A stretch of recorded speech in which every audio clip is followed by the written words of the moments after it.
Muy bien, pues seguimos con estos vídeos sobre la investigación cualitativa. En este caso vamos a hablar de las características de la misma, ¿no? Las características de la investigación cualitativa. Bueno, como hemos dicho anteriormente en otros vídeos, existen una serie de características que nos ayudan a identificar la investigación cualitativa. Por una parte, es importante tener presente que los investigadores van a centrar pues, su interés en poder acceder a las experiencias, a las vivencias, a los datos en general, en su entorno natural. Un aspecto que es propio de la corriente fenomenológica dentro de la filosofía, ¿no? Así que, bueno, se puedan dar, bueno, pues ciertos espacios para que, bueno, se puedan expresar, pues las peculiaridades de esas experiencias, los datos que van sucediéndose, ¿no?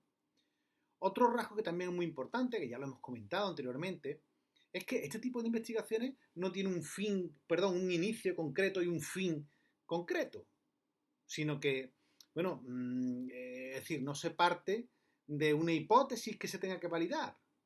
Los conceptos, las hipótesis, pues se van formulando a lo largo del estudio, van emergiendo a lo largo de la investigación. Es decir, los métodos, las teorías que se van a aplicar a ese objeto de estudio que tengamos, bueno, sean estudiantes, sean alumnos, sean situaciones sociales, educativas que se den, pues, bueno, como digo, se van a ir formulando a lo largo de la propia investigación. Y además se tienen que adaptar a la propia investigación. Si no es así, pues esos métodos, esas teorías, pues se van reformulando, se van adaptando. O incluso se desarrollan nuevos métodos y nuevos enfoques.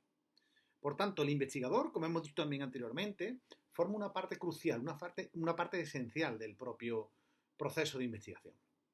¿Cómo? Pues no solamente aportando experiencia que puedan darse en el trabajo de campo, sino también participando con su propia reflexividad. Por tanto, bueno, eso es importante tenerlo presente. Es decir, a diferencia de la investigación cuantitativa, los métodos cualitativos van a tomar esa comunicación del investigador con el campo de estudio, con los miembros de ese campo de estudio, como una parte explícita de la producción de conocimiento, en lugar de excluirla lo más posible, ¿no? Como una variable, bueno, que pueda ser responsable y que tengamos que quitar de en medio, ¿no? Es decir, la subjetividad del investigador y de aquellas personas a las que se está estudiando son parte del proceso de investigación. Las reflexiones del investigador, las observaciones que se hace en el campo, las impresiones, es decir, los accesos de irritación incluso, los sentimientos que se tienen, se van a convertir en datos de propio derecho y van a formar parte de la interpretación, que además pues van a estar documentados en diarios de campo, en diarios de investigación, en protocolos de contexto. Es decir, la visión y la reflexividad del investigador no son cuestiones a evitar, no son cuestiones que contaminen la investigación, al contrario, la enriquecen, forma parte de la misma ese tipo de reflexividades y de visión del propio investigador. Entonces, pues, aparecen en las investigaciones cualitativas pues términos bueno, pues, como la observación participante o la investigación acción participativa, también muy propia, de este tipo de investigaciones, de este tipo de metodología. Bien, ¿y cuáles son las fases, ¿no? que supone la investigación cualitativa? Bueno, yo aquí quiero citar a Densing y Lincoln, quien plantean que existen 5 fases que están interconectadas entre sí y que definen pues, cómo es el proceso de investigación cualitativa. Y son las siguientes. El propio investigador, que sería bueno, pues esa primera fase, los paradigmas en los que se basa el estudio, las estrategias de investigación, los métodos de recolección y el análisis del material empírico y la interpretación del mismo. Vamos a entrar un poco en detalle en qué consiste esto, ¿no? La primera fase del investigador pues está centrada, como su propio nombre indica, en la propia persona que investiga. Es decir, el investigador tiene una biografía personal que va a conducirle a aproximarse al objeto de estudio pues desde distintas formas, de distintas dimensiones como ser humano que es. Es decir, desde su cultura, lo mismo un investigador que esté en una cultura occidental, un investigador que esté en una cultura asiática, que esté en una cultura, bueno, de cualquier tipo, ¿no? Eso va a influir. Otra es su género, sin duda. No es lo mismo un hombre que una mujer realizando una investigación. También su raza influye en esa primera fase. Su clase, las experiencias que ha vivido. Es decir, todo eso pues va a condicionar o va a participar en esa primera fase que es la del investigador. La segunda fase sería el paradigma en la que se basa el estudio, ¿no? ¿Qué es un paradigma, no? Bueno, pues en términos generales entendemos un paradigma como un marco interpretativo, es decir, una red que va a contener las premisas epistemológicas, es decir, científicas, ontológicas, metodológicas, desde las que se va a abordar la investigación. Por tanto, el modo en el que el investigador se aproxima al objeto de estudio, pues va a estar condicionado por este paradigma. ¿Y cuáles son los paradigmas, no? Sería la siguiente pregunta. Bueno, pues en términos generales podemos decir o distinguir 4 paradigmas fundamentales en la investigación, que serían el paradigma positivista, más propio pues, de la investigación cuantitativa, el constructivista interpretativo, que sería bueno, otro paradigma, el paradigma crítico y el paradigma feminista. Por tanto, dependiendo desde qué paradigma nos aproximemos, pues va a tener unas influencias u otras, ¿no? El paradigma positivista o pospositivista, pues los criterios que tienen son los de validez interna, validez externa, la forma de la teoría que se plantea es una teoría lógico-deductiva, y el tipo de narrativa que se hace, pues suele ser un informe científico, ¿no? Eso sería pues el paradigma positivista, ¿no? La teoría desde la que partíamos. Después el paradigma constructivista interpretativo, pues los criterios que tiene van a ser distintos.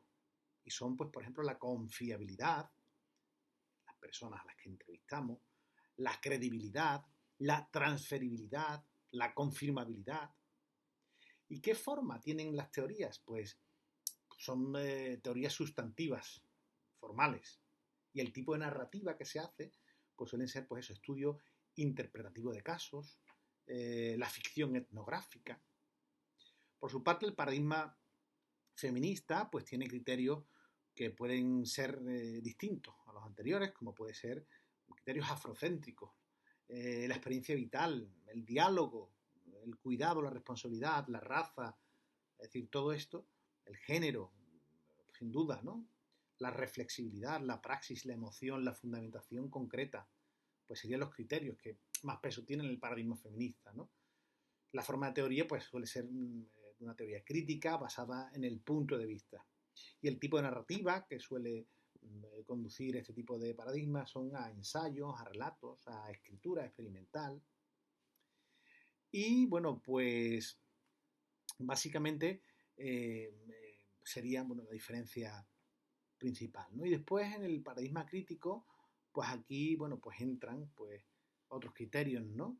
Como sería la teoría emancipatoria, la falseabilidad dialógica, queremos decir, la raza, la clase, el género, la forma de la teoría, pues una teoría crítica, histórica, que está basada en un punto de vista. Y los tipos de narrativas que suelen bueno, pues conducir pues son pues también pues, ensayos o fabudramas, ¿no? Entre otras posibilidades. Bien, y la tercera fase, que como hemos dicho antes, la estrategia de investigación, pues hace referencia precisamente a eso, ¿no? Es decir, cómo va a comenzar el diseño de esta investigación, ¿no? El diseño, bueno, va a tener una serie de pautas flexibles que van a conectar, por una parte, los paradigmas que acabamos de comentar con las estrategias y por otra, bueno, pues con los métodos que vamos a utilizar para obtener el material empírico en el cual se va a basar nuestro posterior análisis e interpretación, ¿no? Precisamente la cuarta fase será esa, los métodos de recolección y de análisis del material empírico. Es decir, existen distintos modos, distintas técnicas de recoger ese material. Pues, por ejemplo, podemos destacar la entrevista, la observación, el análisis de documentos, el análisis de materiales visuales, la propia experiencia personal, ¿no? Y usamos pues técnicas pues como puede ser el diario de campo, como puede ser las escalas de evaluación, como pueden ser los registros anecdóticos. La quinta y última fase sería la de interpretación.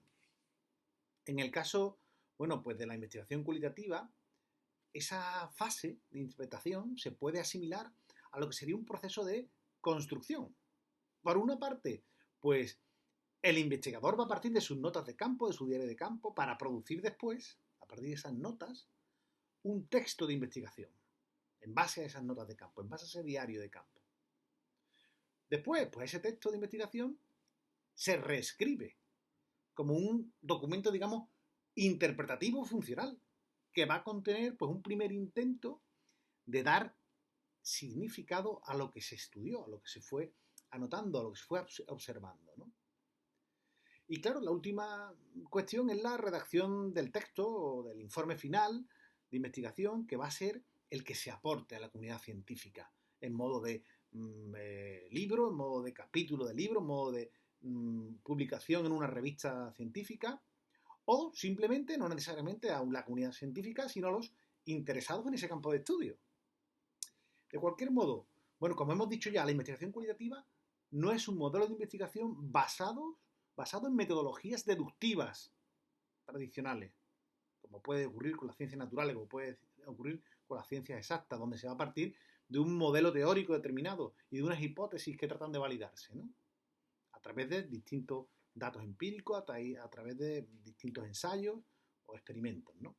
No se trata, por tanto, de aislar causas y efectos o de medir o de cuantificar datos para generalizarlos después y crear leyes. Más bien, se trata de aportar conocimiento nuevo, de divulgarlo a través de informes, a través de estudios, a través de publicaciones, de artículos. Aquí, bueno, me gustaría citar a Goetz y Lecomte, ¿no? Unos autores clásicos, ¿no? Digamos que ellos dicen que una investigación que parte de una técnica deductiva va a empezar, como hemos dicho, una teoría determinada, desarrollando distintas definiciones, ¿no? Distintos conceptos que va a aplicar, pues, empíricamente a algún conjunto de datos.